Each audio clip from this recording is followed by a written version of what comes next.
I'm Dr. Gomez, and these are your post-operative instructions following a tooth extraction.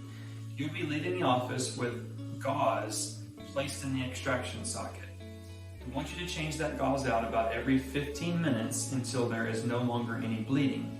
You will either be given several pieces of small gauze like this, and the way that you fold it, you're going to fold it in half once and then in half again to form a square.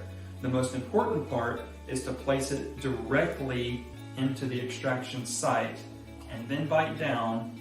That way the teeth above the extraction site will hold pressure on the socket. Don't just grab the piece of gauze, put it back here, and bite on it. If you do that, you won't be putting any pressure on the extraction socket, and you might actually be causing yourself to bleed more. If you don't leave with these, you will leave with a bigger piece of gauze like this. What we do is we fold it up to look like this. This, you can see, has a little knot, and it will be placed in the extraction socket, and you'll be biting down.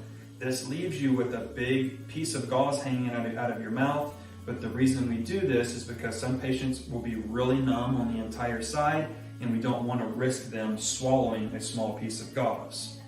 Now, the way that you make this is you grab your big piece of gauze here, and you unfold it. You start with one edge, and you simply just make a knot, and you form what I was just holding in my hand. So you'll be given either the larger piece of gauze or the smaller piece of gauze, and follow the instructions I just showed you to help prevent you from bleeding more. Once the bleeding is stopped, you can take the gauze out. We want you to keep a soft diet and try to do all of your chewing on the opposite side of the extraction. Regarding food and beverages, for the first few days after your extraction, we want you to keep a soft and bland diet. Try to avoid anything spicy or anything that could break up into small pieces like chips or tacos, popcorn that can get into your extraction socket. Foods like mashed potatoes, soups, jello, protein shakes, smoothies, things like that are perfectly fine. And try to eat on the opposite side of where your extraction was. As far as drinks, try to avoid anything carbonated, hot, like hot coffee, alcohol as well.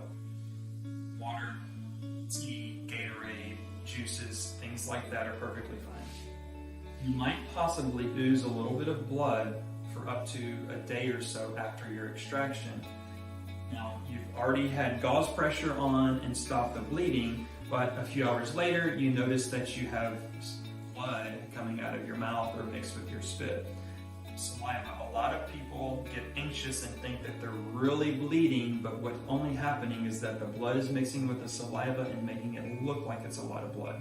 So the tip is, don't freak out. If you get anxious, just bite on some gauze for another 15 minutes or so, and you should see that subside.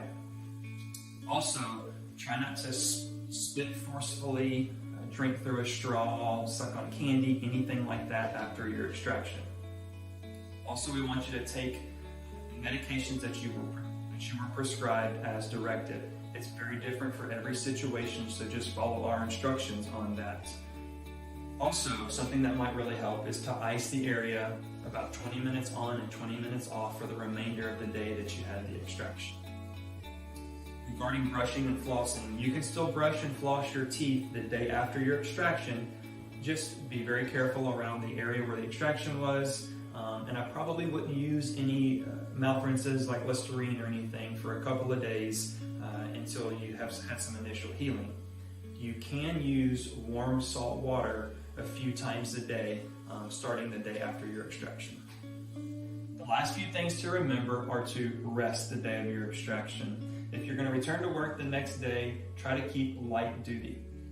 Also, when you go to sleep for the first day, keep your head elevated on an extra pillow.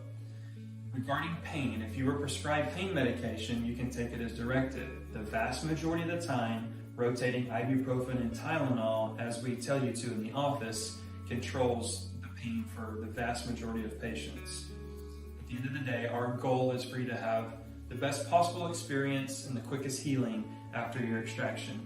If you feel like anything is abnormal, you're bleeding heavier than you should, or you're experiencing some pain and swelling, feel free to give us a call and we'll do our best to take care of you.